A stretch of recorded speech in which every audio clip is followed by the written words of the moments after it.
coilover install number 2 after the painstaking install on the fit. That took me like a week and a half to figure out. Hopefully the Miata is a lot easier. Let's find out. So here is the Flyin Miata VMAXX. These are the track packs. They do have on the box where they go, which is really cool. So this is the front, the same for the front, and in the rear there's a right rear and a left rear. So make sure pay attention to that, because I'll go over when we do the rears, they are kind of offset a little bit, so just gotta make sure you do it right there. So looks like you've got a helper spring, little spring perch, and then another spring on top with the top spring perch here. Just like the fit, you're gonna have to reuse some of the OEM bushing stuff. So just make sure you keep an eye on when you release, not release, but remove the stock ones, that you pay attention to orientation. They also have instructions, which I will link in the description. So gotta remove the upper strut tower brace and the mounts. The mounts are actually what also help the strut to hold in.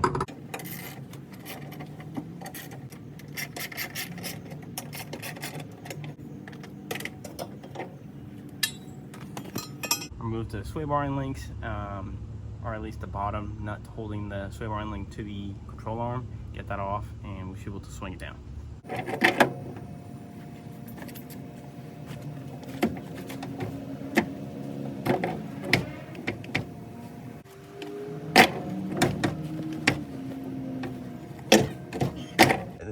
We literally just need like less than an inch, but it won't do it. It gets stopped by the top of the control arm. So resulted in a conclusion of just removing the top control arm bolts on the upper control arm.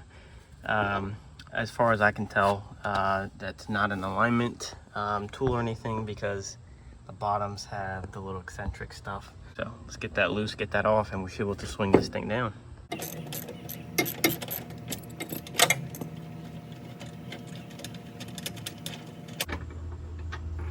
All right, just in case you lose the order, you've got the nut, you've got a little washer, and then the bigger washer from the back.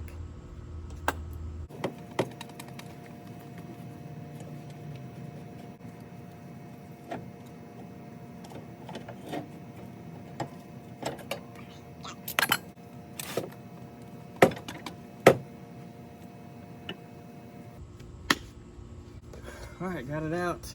Pay attention to the way the stock ones work. I don't think you need to compress this, so take that, basically get an L wrench, take the nut off here, remove this bushing because you need to use it, and actually you need to reuse all this whole section up top. So reuse this bushing and the washers on both sides as well. So let's get those off and get it going.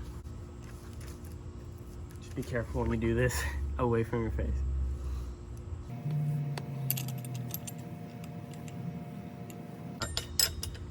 And let's see if we can at least get that sucker in.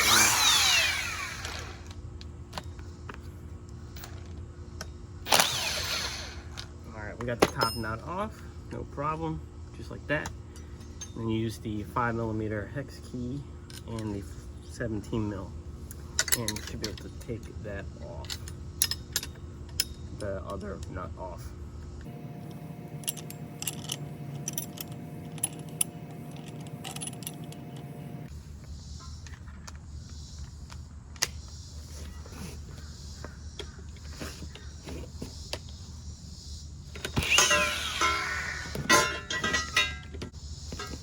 All right, had a little bit of a kick to it, nothing too crazy. So I pretty much just started it all the way until maybe I had like 2 or 3 threads left, and then used the impact away from me or anything, and it kicked just a little bit, not too bad. Yeah, remember when I said pay attention? Make sure you do.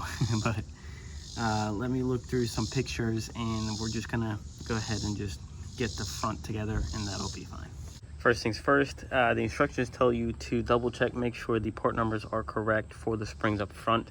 So you want to look for that 140/90 right there. The rears, they get the 185/90, I believe. I'll double check that, but fronts are good as far as that goes. Now for the bushing and everything placement, let's do it. To assemble it, you've got the perches on the bottom here for the adjustments on the height. I have them as low as possible just to give me some room, wiggle room. Got the smaller helper spring than the actual spring, but you've got the spring perch in between. Then let me take this apart. You've got the top spring perch first. That goes up top. Then you've got the bushing that has the up on it right there. Right there is perfect for the size. Then you've got your top hat right here, right on there. It's not gonna be completely, you know, flush and fit, but that should be pretty snugly on there. Then you've got the smaller bushing without the up on it. Then you've got the top washer thing, and then you had the washer, I'm sorry, the flat skinnier nut.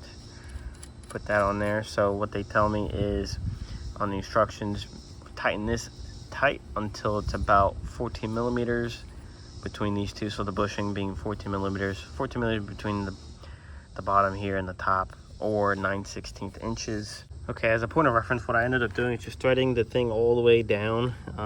It's kind of weird that it can go past the threads, but I mean, it allows me to get to the bottom here. That can't go anywhere, so that's going to be our point of reference for compressing this bushing, and then we're going to adjust back up. I got to see if there's a preload setting. I'd imagine there is, but at least for now, we're going to focus on this bushing. So we're going to tighten this down till that's 9/16, and then we're going to tighten the top to there. On the instructions, it says to basically just snug these up. You want to wait till the car is fully on the ground to make sure that this spacing is still 9/16. So I'd pretty much just hand tighten it for now.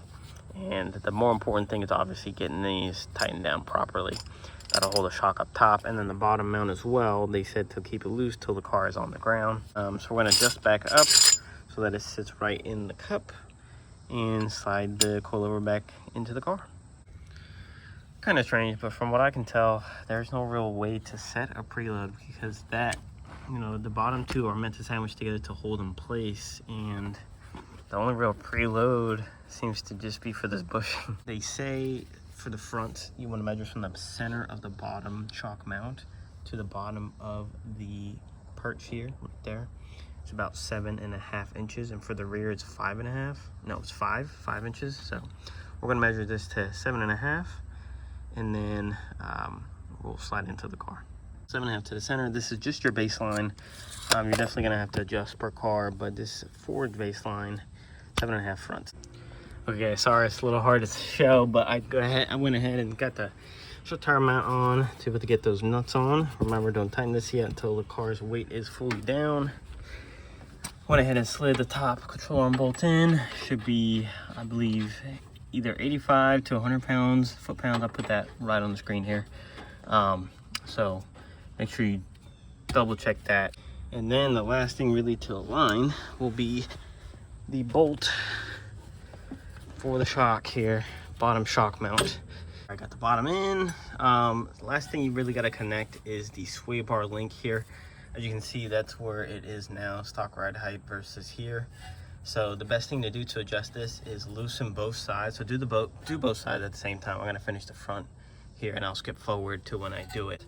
So probably easiest to put on the wheel ramp so you can get underneath the car.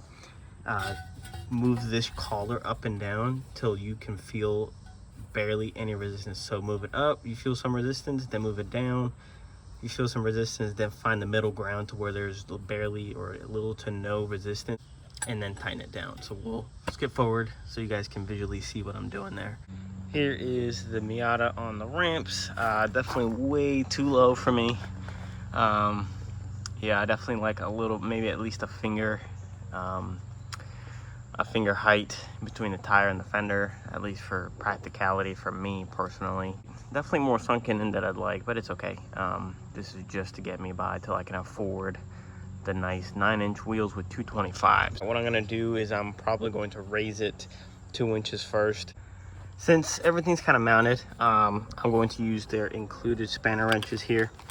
You pretty much just use it to turn the collar like so.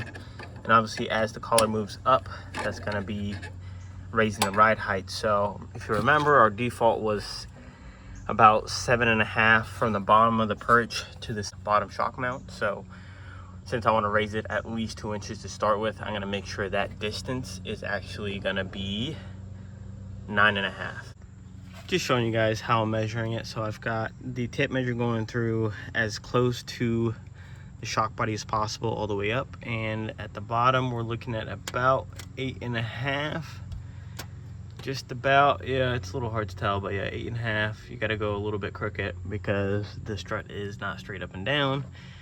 But yeah, I decided 8.5 just because it's starting to get pretty stiff, and I always overestimate the height. Like 2 inches doesn't actually equate to 2 inches of ride height for me ever. So let me start with 8.5, so an inch higher on the shock body. Let's see what that equates to on the wheel. There we go. Okay, much better for my style. Just a little bit like a fender finger for me. Not too bad, doesn't look too sunk in. So probably a plus 15 would be perfect, but at least for no rubs or any fender modification, plus 25 works well. Not too bad, just about the same. So this is our baseline, so our baseline will be 8.5 if we were to go back and do it again, but no big deal. Now we are going to get under here and adjust the end link. End links right there, you've got the 17, so 17 fits there, and then I just have an adjustable holding the body there, so that, you know, they both can get loose. So got these loose. The way I do them is I pretty much have them maxed all the way out to the ends, and then what you want to do is you want to rotate this down, and so it's even. As you can see, it's starting to go down or up. So like I said, adjust these as it's nice and free flowing. So you want them kind of even on both ends, or as even as it'll allow you to. It's very loose, like not even finger tight, nice and loose. You go too high, it starts to bind. You go too low, it starts to bind. So right in the middle, so it's free flowing. Don't tighten that side until you do the other side as well. So loosen that, do the same thing. And obviously the best way to do it is to have your body weight on the car, but I don't have a way to do that, so just gonna do it this way, just in case this happens to you. So the top kept on coming off before the bottom. I just didn't like that it wasn't even, so this whole thing literally just popped loose, like apart from each other. So I'll show you guys real quick for the video. There you go. They both screw into that. So what I'm gonna do is I'm just gonna max this out all the way down.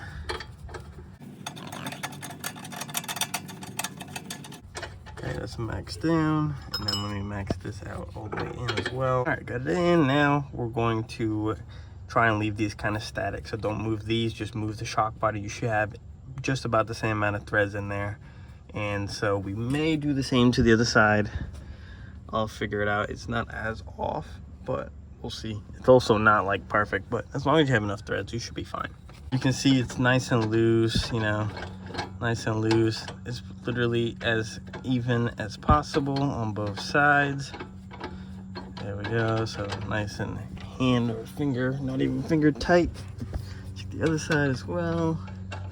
Yep, just like that. So now we can get the nut in and tighten that up, and then we can kind of set it up right where it's happy. So that should be good to go. Let's torque these down.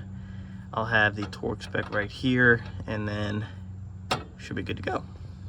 All right, on to the rears. So obviously you've got the top mounts just like the front. You're gonna have to take off all your trunk lining here, so you can get access to them. They'll be right behind this carpet here. There we go, right there. So take those two off. Don't worry about the middle. Same as on the other side, just like the front. And then for the bottom, looks like it just bolts straight into the control arm, so that's cool. That could just be backed out there. Obviously the sway bars aren't adjustable for the rear. I'll have to upgrade that eventually, so no need to adjust them. Just gonna have to hope that they fit fine. I guess you can take these off just like the fronts, just to give that extra droop. See, we'll find out if it doesn't go down far enough. We do have an axle there, so you just gotta be a little bit careful on that. We got 17 on the bottom, 12 mils up top.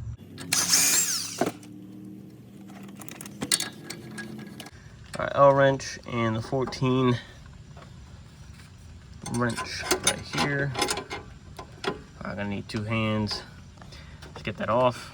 End link is free, good to go. Let's get to the top and take those off.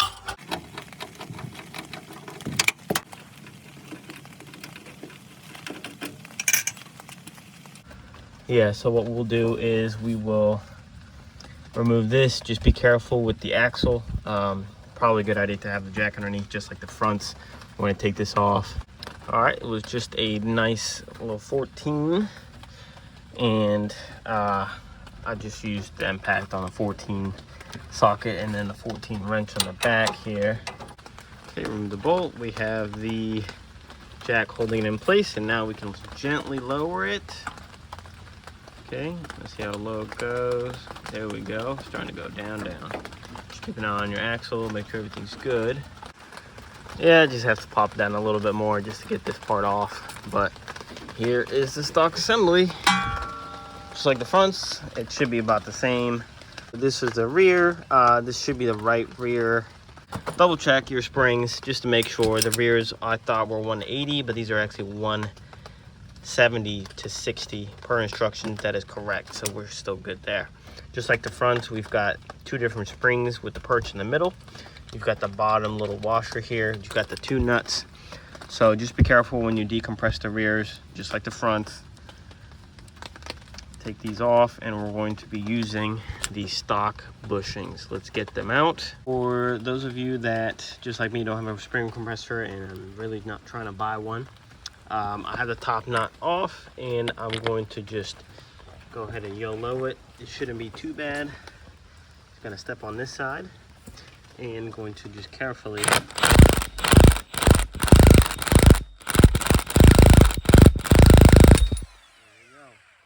too crazy. Do this at your own risk, but I was fine. Just make sure it's facing away. Remember, bump stop, little plastic thing first. Don't forget this little perch bump stop. We've got the top spring perch, remember, conical side up top. Got the bushing that says up right there, right up top here. Boom, boom. And then we have the top hat. Okay. Then we have the top bushing. Boom.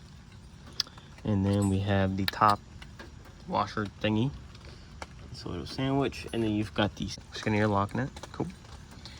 And for the rears, it should be about the same. 9/16 as it sits, and we'll adjust it later. Don't need to tighten everything down just yet. So, just for other references, I mean, the boxes tell you which side, and obviously you want the damper on the outside. But to give you an idea, so the shock bottom mounts at the back of the axle, right? So per instructions, they want the shock as far away from the axle. So if it was on this side, first of all, your damper will be on the other side, but this pushes it closer to the axle. So you want it to where the actual coilover is as further out, so that'll work. That's the orientation. We have this, all that set up. Let's raise this. We're gonna measure this to 5 inches. Okay guys, I had a hard time getting this to adjusted just because of how stiff these are, I guess. I just need leverage. Let's go ahead and slide this in, and I'm going to jack it up. Let me go ahead and do that so I can get the top nuts in place, and then we can go from there. And we will get full specs once everything is on its own weight. Go ahead and drop this back down so we can get the top control arm bolt in easy. There we are. Okay, and the nut. Don't forget the bottom mount bolt has the lock nut washer in it. I almost made a mistake on that. But we should be good there. So right now. There we go. A little bit more.